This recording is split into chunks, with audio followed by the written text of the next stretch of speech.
kung ano yung gusto nila, sinuportahan ko. Hindi naman ako naging masamang magulang. So, yun nga. Hello guys. Kwentuhan muna tayo ngayon. Yung mga nararamdaman. Dahil mga ilang ano na rin ako din nag-upload, no, yung ang tagal-tagal na rin, no.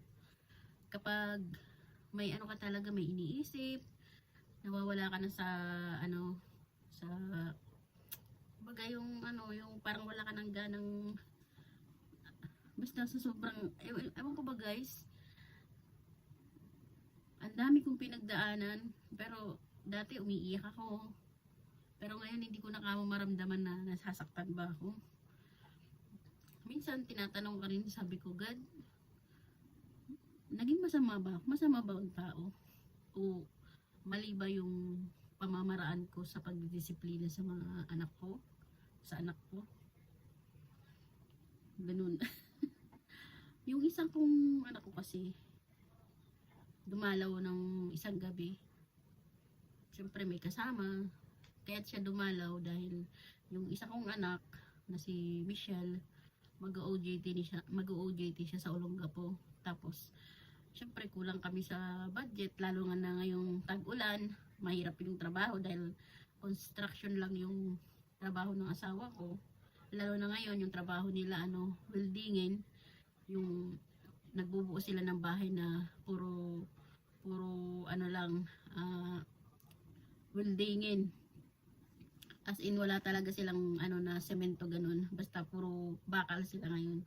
Kaya mahirap ang trabaho, lalo na isang buwan na ata o 3 linggo na ano, siyempre tipid-tipid, yung 100 pagkakasyahin sa isang araw para ano, basta makakain lang. So ito na nga, yung isa kong anak dumating, yung sabi ng isa kong anak na mag-OJT sa kanila, pupunta raw si ate nila dito nga sa bahay. Ayaw ko nga sana kasi siyempre nakakahiya, lalo na yung umuulan, bumabaha dyan sa may ano namin, tabi kaming ilog, diba? Tapos ano pa sa labas, mga kalat, dahil nga siyempre magtag-ulan, yung mga dahon nakakalat. Tapos siyempre wala rin akong maihahain. Gusto talaga pumunta rito, sabi kong ganun. Sige. Ang ginawa niya na lang, nag-send siya doon kay Michelle ng 500 para may ipangluto ng sinigang. Ang sakit na sasabihin na, sabi niya doon sa kapatid niya na, ano ba yan, minsan lang ako pumunta dyan, hindi pa mag-effort na ipagluto ko sila. Yung bang, ang sakit-sakit, diba? Ang sakit-sakit. Sobrang, ang sakit talaga. Ang sakit. Kumbaga, inisip ko, sabi ko, parang ano, yung nasa, magiging honest lang ako kumbaga, dapat para sa akin lang, siyempre nanay ako, dapat sila yung magbibigay ng ano, diba, ng para mas maging masaya yung nanay, kahit man lang yung dala, diba, puto o isang itlog. Ako kasi yung nanay na hindi naman ako mahilig sa ano, sa malalaking ano, ang gusto ko lang yung maalala ko, makamusta ako, yung kahit itlog na lang pasalubong mo sa akin, masaya na ako doon kahit 10 piso man masaya na ako doon Sabi ko nga kay Michelle, sabi ko, wag mo nang papuntahin dahil alam mo naman wala tayo. Sabihin mo na lang, sunduin ka doon sa may kanto, ganun. Sabi ko kay Michelle na pag nagkapera si papa niya, padalhan ko na lang siya ng kahit papano. Ito, nandito pa rin sila pumunta. Actually guys, hindi na talaga kami nag-uusap na matagal na guys, simula nung nagpunta siya. Ewan ko guys kung bakit siya nagkaganon, ewan ko kung bakit siya nag-iba yung ugali mula nung layo siya sa akin, nag-OJT.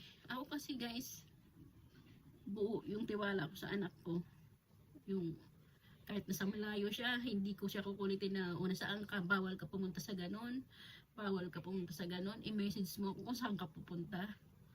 Basta ako, magbibigay ako ng kung anong sabihin niya na kailangan niya ng panggastos doon, magbibigay ako. Hindi naman ako nagpabaya sa kanya mula nung pumunta siya doon. Kailangan nila ng apartment na magbibigayan sila ng mga kasama niya, kaklase niya. Binayaran ko naman yun bago ako umalis doon sa ano nila. Siguro year ano yun, year 2020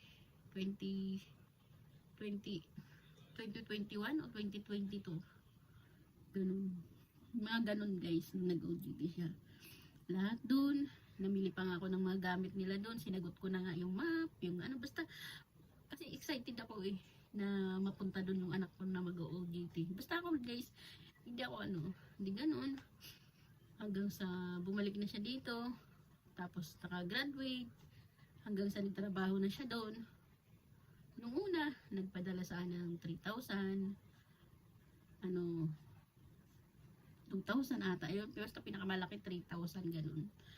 Mga 3 beses, 4 na beses, hindi na ulit yun. Hanggang sa hindi na nagpaparamdam, sabi kong ganun.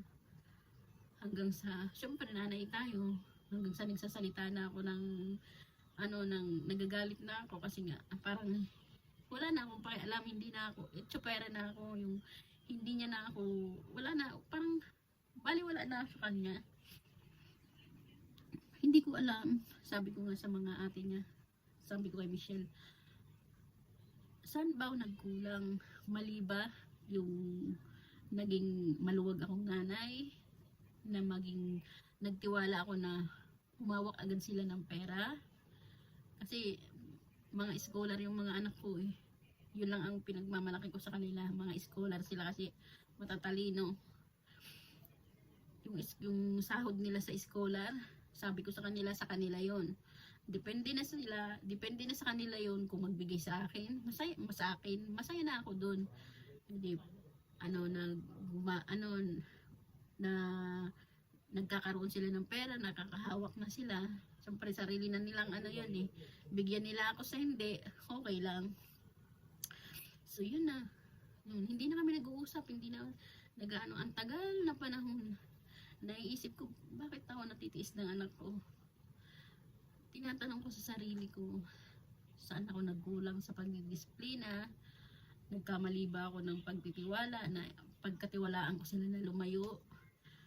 Na ibigay ko sa kanila yung gusto nila, kung ano yung gusto nila, sinuportahan ko. Hindi naman ako naging masamang magulang, hindi naman ako sugarol, hindi naman ako lasinggera, hindi naman ako sa kapitbahay, wala naman ako mga kaibigan. Dito lang sa bahay, ayun, nasisermonan ko sila kapag makalat, yun lang, simple lang. Pero yung marinig nila na nag-aaway kami ng papa nila, wala rin ganun, parang magaganon sila.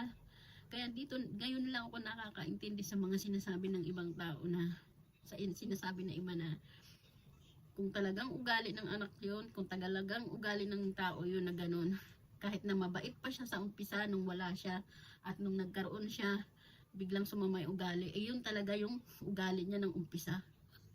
Doon lang talaga ako na dati, hindi ko maintindihan yung mga ganun.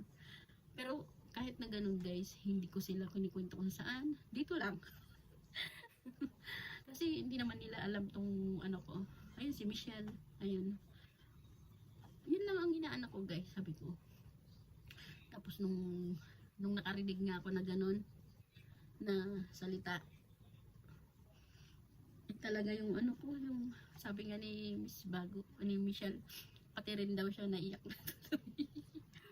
Kayo guys, di ba? Syempre magulang lang din tayo eh. Masyadong mababa yung mga loob natin kapag nakakarinig tayo ng konting para tayong nagtatampo, para tayong yung dinudurog yung loob natin. Hanggang sa ngayon, baliwala pa rin. Nag-message ako ngayon sa kanya, sabi kong ganun, kamusta? Tapos kamusta rin si Michelle? So, walang reply. Hindi ko alam kung